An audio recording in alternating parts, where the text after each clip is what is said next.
देश में सरकार आपकी, प्रदेश में सरकार आपकी, मोदी जैसे पीएम आपके, योगी जैसे सीएम आपके, शिवराज आपके, विप्लव देव आपके, 1.5 दर्जन से ज्यादा राज्यों में सरकार आपकी, सारे मुख्यमंत्री आपके, राष्ट्रपति आपके, देश के हर राज्य में राज्यपाल आपके, जिले जिले में एसपी आपके, डीएम आपके, देश के ऊंचे ओहदों पर बैठे लोग आपके।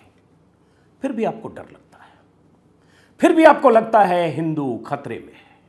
मोदी मीडिया आपका, गोदी मीडिया आपका, मोदी और शाह की सत्ता में बैठे सारे चेहरे आपके, संतरी आपके, मंत्री आपके, नौकरशाही में सारे मोहरे आपके, गोस्वामी और चौधरी जैसे एंकर, रिपोर्टर और संपादक आपके। फिर भी आपको डर लगता है, फिर भी आपको लगता है हिंदू खतरे में है। 125 करोड़ की आबादी वाले मुल्क में 100 करोड़ आबादी आपकी, फिर भी आपको डर लगता है। ये डर आपके भीतर कौन पैबस्त कर रहा है? कौन लोग हैं जो आपके भीतर डर पैदा करके आपके भीतर डर की बुनियाद पर अपनी सत्ता की इमारत खड़ी करना चाहते हैं, या उस खड़ी इमारत को सालों साल मजबूत करना चाहते हैं? इसको समझना होगा।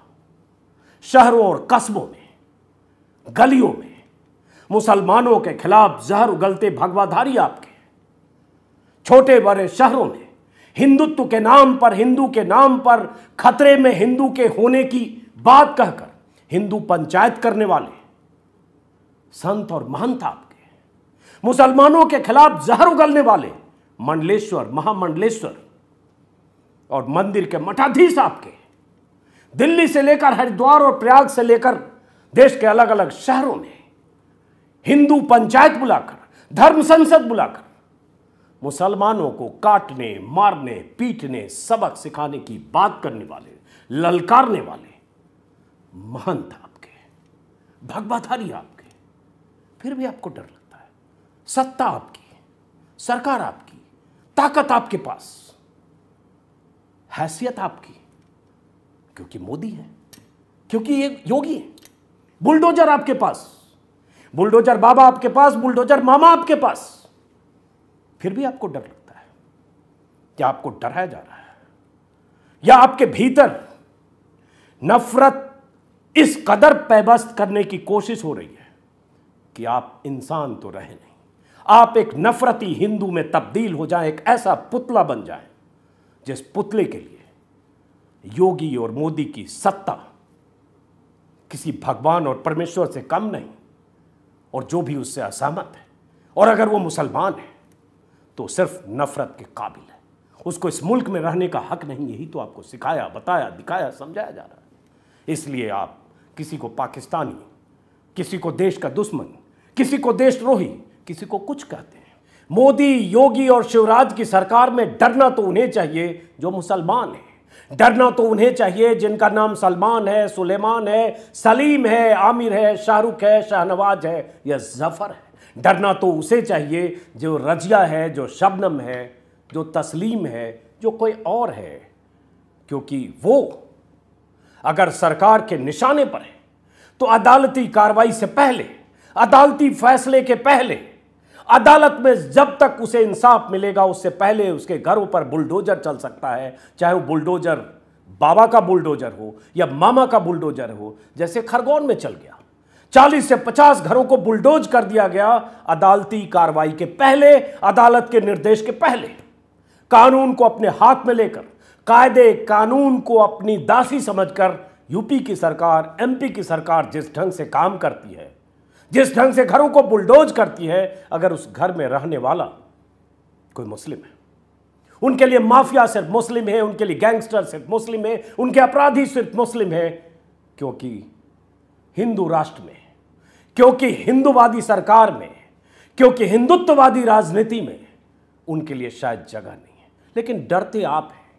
आपकी आबादी 100 करोड़, उनकी आबादी 20-21, डरते आप हैं, क्योंकि आपको डरा कर वो अपनी सत्ता को बनाए रखना चाहते हैं। लेकिन डरना तो उन्हें चाहिए जिनका इस सत्ता में, जिनकी कोई भागीदारी नहीं है। सैकड़ों सांसद आपके, हजारों विधायक आपके, डरते आप हैं। लेकिन जिनकी आवाज कहीं सुनी भी नहीं जाती, जो सलाखों के पीछे सालों साल छोटे मोटे आरोपों में रहते हैं, जिन्हें जमानतें नहीं मिलती, डरना तो उन्हें चाहिए इस सत्ता से, लेकिन डरते आप हैं, क्योंकि आपको डराने से उनकी सत्ता मजबूत होती है, जिनका नाम है मोदी, योगी, शिवराज और ऐसे और तमाम। फिलहाल दोस्तों, अपने गिरेबान में जरूर झांकिएगा कि देश ये कहां जा रहा है। संविधान से चलने वाला देश, बाबा साहब अंबेडकर के विधान से चलने वाला देश किस तरह से चल रहा है, कायदे कानून क्या मायने रखते हैं इस देश के लिए, और किस तरह से नागरिक अधिकार का हनन होता है अगर वो मुसलमान है।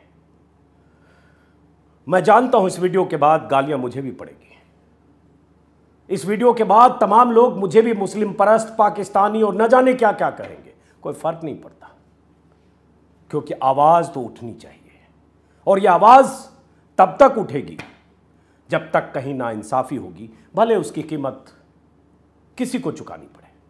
कभी आप चुकाएंगे, कभी मैं चुकाऊंगा, कभी कोई और चुकाएगा। फिलहाल इस वीडियो को खत्म करते हैं दोस्तों, फिर मुलाकात होगी किसी और वीडियो में।